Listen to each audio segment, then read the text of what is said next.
Hello Technolovers, permasalahan Palestina dan Israel tidak ada habisnya. Perlakuan Israel semakin menjadi-jadi. Bahkan hingga saat ini tidak ada tanda-tanda peperangan itu akan berakhir.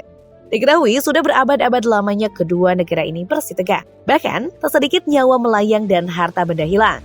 Meski demikian, jauh sebelum peristiwa itu terjadi, ternyata kitab suci Al-Quran sudah jauh-jauh hari memberitahukan konflik Palestina dan Israel. Penasaran? Berikut fakta-fakta yang telah digambarkan Al-Quran dan sekarang terjadi begitu nyata di Palestina.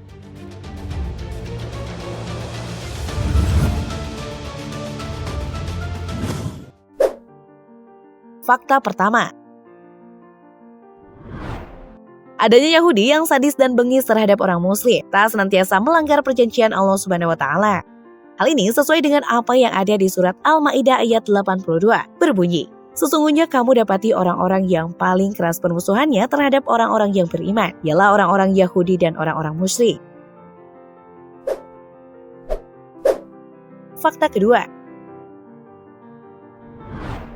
Adanya kaum muslimin yang terusir dan terbunuh di Palestina karena keyakinan mereka berislam, yaitu orang-orang yang telah diusir dari kampung halaman mereka tanpa alasan yang benar, kecuali karena mereka berkata Tuhan kami hanyalah Allah.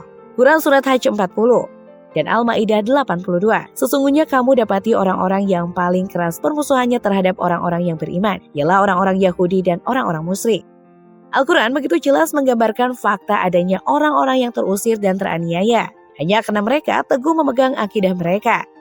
Penderitaan para penduduk Palestina hari ini bahkan sejak setengah abad yang lampau adalah bukti real fakta Al-Quran di atas. Maka mereka pun bertahan, mereka pun melawan, mempertahankan sejengkal tanah kemuliaan Islam dari jajahan Zionis Israel. Karena semua alasan mulia itulah banyak warga Palestina meregang nyawa. Fakta ketiga. Adanya skenario global di balik konflik Palestina. Allah Subhanahu wa Ta'ala berfirman dalam surat Al-Baqarah 120, "Orang-orang Yahudi dan Nasrani tidak akan senang kepada kamu hingga kamu mengikuti agama mereka."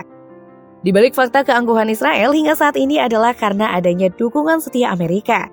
Bahkan kita lihat titik balik keberadaan negara Israel di Palestina adalah karena kebaikan hak Inggris kepada kaum Yahudi, sekaligus kebencian mereka terhadap Islam.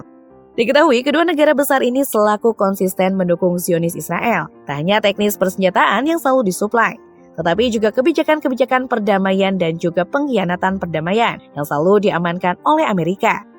Bahkan ada saat di mana resolusi PBB untuk gencatan senjata dengan absennya. Amerika adalah salah satu keajaiban dunia yang menyalahi sejarah konsistensi dukungan Amerika terhadap Israel. Fakta keempat. Adanya benih-benih kemunafikan yang mengganggu perjuangan jihad. Allah Subhanahu wa Ta'ala berfirman, "Apakah kamu tidak memperhatikan orang-orang munafik yang berkata kepada saudara-saudara mereka yang kafir di antara ahli kitab? Sesungguhnya jika kamu diusir niscaya, kami pun akan keluar bersamamu. Dan kami selama-lamanya tidak akan patuh kepada siapapun untuk menyusahkan kamu. Dan jika kamu diperangi, pasti kami akan membantu kamu." Al-Hajj 11. Fakta Al-Quran dan juga fakta sejarah kenabian selalu mengingatkan kita adanya bahaya dari dalam. Jangankan hari ini saat umat Islam dalam kondisi lemah dan terpecah, bahkan di barisan pasukan Rasulullah SAW di Madinah pun bercokol sekelompok munafik yang terus aktif menghasut dan menghancurkan kaum muslimin dari dalam. Masih ingat bukan peperangan Uhud saat 300 dari 1000 pasukan Rasulullah SAW membelot mundur ke Madinah karena kecewa dengan keputusan Rasulullah SAW. Fakta kelima. Ada banyak kaum, namun kaum muslimin lemah tidak berdaya. Ada perubahan besar terjadi pada gaya hidup sebagian besar kaum muslimin pasca tumbangnya kekhalifahan Utsmaniyah di Turki. Banyak negara muslim dijajah oleh negara-negara barat, dan penduduknya pun mulai mengadopsi pemikiran dan gaya hidup barat yang materialis. Akibatnya, cinta harta dan dunia mulai mengakar dalam kehidupan kaum muslimin. Al-Quran telah menggambarkan fakta tersebut dengan jelas. Allah Subhanahu wa Ta'ala berfirman, "Hai orang-orang yang beriman, apakah sebabnya bila dikatakan kepadamu, berangkatlah untuk berperang pada jalan Allah, kamu merasa berat dan ingin tinggal di tempatmu? Apakah kamu puas dengan kehidupan di dunia sebagai ganti kehidupan di akhirat?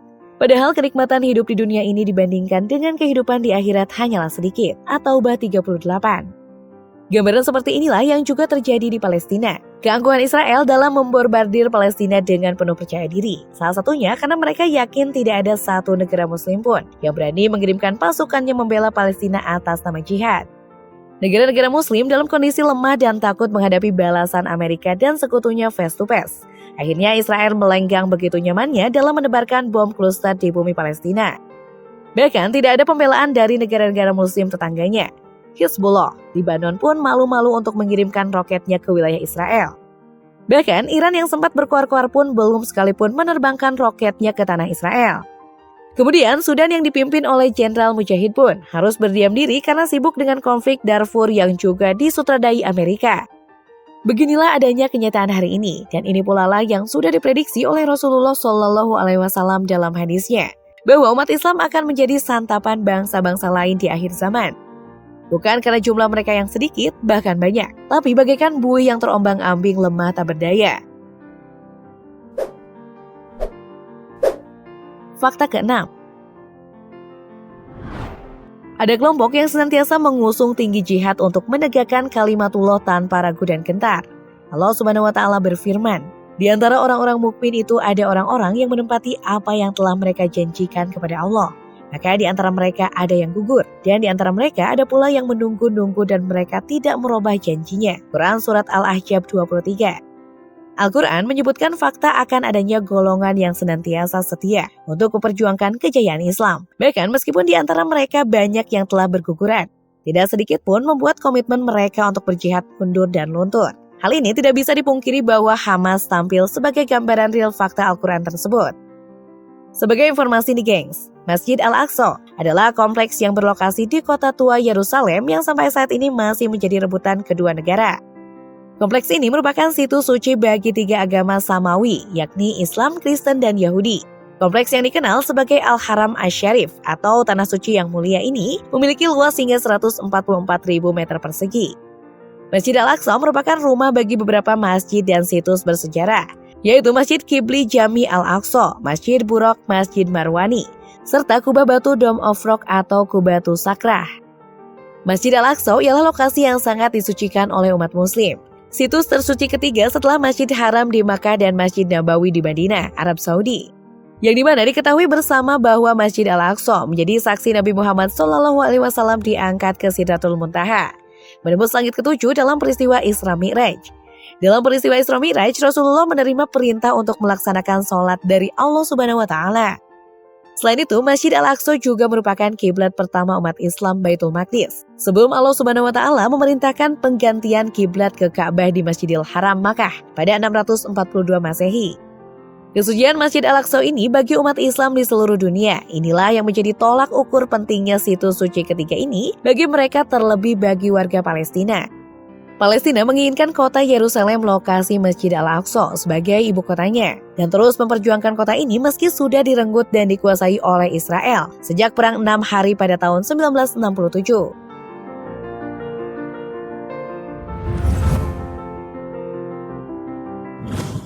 Nah, itulah tadi ulasan mengenai fakta Al-Quran yang benar terjadi di Palestina. Menurut Teknolovers gimana nih? Tulis pendapat kalian di kolom komentar ya. Yuk dukung terus channel ini dengan memencet tombol like, komen, dan subscribe. Sampai jumpa.